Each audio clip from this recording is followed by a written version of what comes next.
নমস্কাৰ।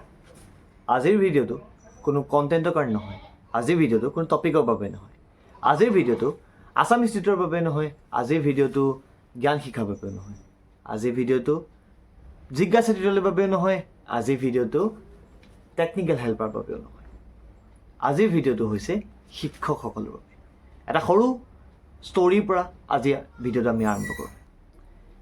পেঞ্চিল আৰু ৰাবাৰ, এই দুয়োটাৰে বণ্ডিংটো বহুত সুকীয়া। সিহঁতে এটাই আনটোৰ অবিহনে থাকিব নোৱাৰে। এটা পেঞ্চিলে যিটো লিখা যায় তাত যি ভুল হয় সেইটো ৰাবাৰডালে মোহাৰি দিয়ে। এনেদৰে মোহাৰোঁতে এটা সময়ত ৰাবাৰডাল ক্ষয় গৈ গৈ নাইকিয়া হৈ যায়। আৰু ৰাবাৰডালে পেঞ্চিলৰ সেইবোৰ বস্তুৱে মোহাৰে য'ত পেঞ্চিলটোৱে ভুল কৰে, হয়নে?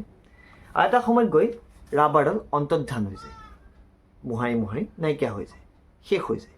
কিন্তু পেঞ্চিলৰ লিখনিবোৰ সদায় থাকি যায়, আৰু তাত সদায় ভাল লিখনিবোৰ থাকে, কাৰণ বেয়া লিখনিখিনি ৰাবাৰডালে অলৰেডি মোহাৰি থৈ যায়। এই পেঞ্চিলডালে হৈছে ষ্টুডেণ্টছসকল, আৰু ৰাবাৰডালে হৈছে টিচাৰ্ছ আৰু পেৰেণ্টছসকল, যোনে নিজতকৈ আগত স্থান দিয়ে ষ্টুডেণ্টৰ, আৰু ষ্টুডেণ্টৰ কৃতিত্বত সুখী হয় তেওঁলোক। এডাল ৰাবাৰ যেনেকৈ ক্ষয় গৈ কোনো ৰাবাৰডালৰ অস্তিত্বৰ কথা মনত নাৰাখে, মাথো মনত ৰাখে পেঞ্চিলডালৰ লেখনিখিনি, একেদৰে এজন ষ্টুডেণ্টৰ জীৱনত সাৰ্থকতাৰ আঁৰত থকা শিক্ষক এজনৰ তথা অভিভাৱকৰ অৱদানৰ কথা সমাজে নেদেখে। কিন্তু এজন শিক্ষক বা এজন অভিভাৱকৰ মূল কৰ্মতে হৈছে এই পেঞ্চিলৰ অৰ্থাৎ ষ্টুডেণ্টজনৰ জীৱনটো সাৰ্থক কৰা।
এজন শিক্ষক মমবাতিৰ দৰে, যি নিজে জ্বলি আনক পোহৰাই থৈ যায়। এই জেগাতে এটা কবিতা আপোনাৰ সকলোৰে বাবে। এজন শিক্ষক কোন? যি নিজক জ্বলাই তোমাৰ জীৱন উজ্জ্বল কৰে, তেওঁ এজন শিক্ষক। যি নিজৰ জীৱনতকৈ তোমাৰ জীৱনক প্ৰাধান্য দিয়ে, তেওঁ এজন শিক্ষক। যি অৰ্থৰ বাবে নহয়, তোমাৰ জীৱনৰ উন্নতিৰ বাবে তোমাক বিচাৰে, যি নিজৰ হাজাৰ বাধা নেওচি তোমাক আগুৱাই নিয়ে, তেওঁ এজন শিক্ষক। ভিৰৰ মাজত উত্তৰ দিশৰ ধ্ৰুৱতৰা হয় এজন শিক্ষক। তোমাৰ উন্নতিৰ কায়াৰ ছায়া হয় এজন শিক্ষক। তোমাৰ দুৰ্বল অৱস্থাত বন্ধু হয় এজন শিক্ষক। তোমাৰ উন্নতিত অনুৰাগী হয় এজন শিক্ষক। এজন প্ৰকৃত শিক্ষকৰ অবিহনে এজন ছাত্ৰৰ জীৱন চিয়াহীবিহীন কলম এটাৰ দৰে হয়, আৰু এজন প্ৰকৃত শিক্ষকৰ উপস্থিতিত এজন ছাত্ৰৰ জীৱন কোহিনুৰৰ হীৰাৰ দৰে জ্যোতিষ্মান হয়। কেৱল অৰ্থৰ বাবেই নহয়, আনৰ জীৱন জ্যোতিষ্মান কৰিব বিচৰা প্ৰত্যেকজন সমাজৰ প্ৰকৃত শিক্ষকক মোৰ ফালৰ পৰা আজি শিক্ষক দিৱসৰ শুভকামনা যাচিলোঁ।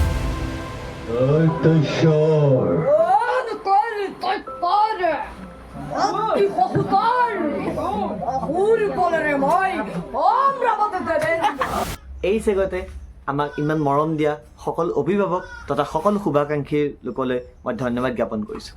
আৰু আমাৰ অনলাইন আৰু অফলাইনৰ সকলো ষ্টুডেণ্টক, লাগিলে তেওঁলোক স্কুলৰ ষ্টুডেণ্ট হওক, 11-12ৰে হওক, অথবা আমাৰ ইঞ্জিনিয়াৰিঙৰ অনলাইন বেটছে হওক বা অলিম্পিয়াডৰ ষ্টুডেণ্টসকলে হওক বা যোনে হওক, সকলোকে মই আগৰ দৰে ক'ব বিচাৰোঁ যে তোমালোক দৌৰা, সপোন দেখা আৰু সপোনৰ পাছত দৌৰা। লগত দৌৰিবলৈ মই আছোঁ, তোমালোকৰ পাছত নহয়, তোমালোকৰ লগত দৌৰিবলৈ আছোঁ। খোজে খোজ মিলাই মই তোমালোকৰ লগত দৌৰিম, কথা দিছোঁ। মাথো এটা তোমালোকে মোক প্ৰমিছ কৰিব লাগিব যে তোমালোক কেতিয়াও ভাগৰি নপৰা, তোমালোক কেতিয়াও হাৰি নোযোৱা, তোমালোক কেতিয়াও থমকি নৰা। মাথো তোমালোক দৌৰিবা, তোমালোকৰ সপোনৰ দিশত দৌৰিবা আৰু এদিন তোমালোক সপোনটো বাস্তৱত পৰিণত কৰিবা। আৰু বিশ্বাস কৰা, যিদিনা এনে হ'ব, তোমাৰ মা দেউতাৰ পাছত যদি দ্বিতীয় এজন ব্যক্তি সুখী হয় আৰু সেইজন মই হ'ম। কাৰণ এজন শিক্ষকে নিস্বাৰ্থভাৱে এজন ষ্টুডেণ্টৰ ছাকচেছটো বিচাৰে, নিস্বাৰ্থভাৱে। সমাজৰ সকলো শিক্ষকলৈ শিক্ষক দিৱসৰ শুভেচ্ছা জ্ঞাপন কৰিলোঁ। এনেধৰণে আপোনালোকে আমাৰ সকলোকে আপোনাৰ জ্ঞানৰ সপোনেৰে জ্যোতিষ্মান কৰি তোলক, তাৰে আমাৰ কামনা। মাথো মনত ৰাখিব, আপোনালোকৰ শিক্ষাত এটা নতুন প্ৰজন্মৰ ভৱিষ্যতটো নিৰ্ভৰ কৰি আছে।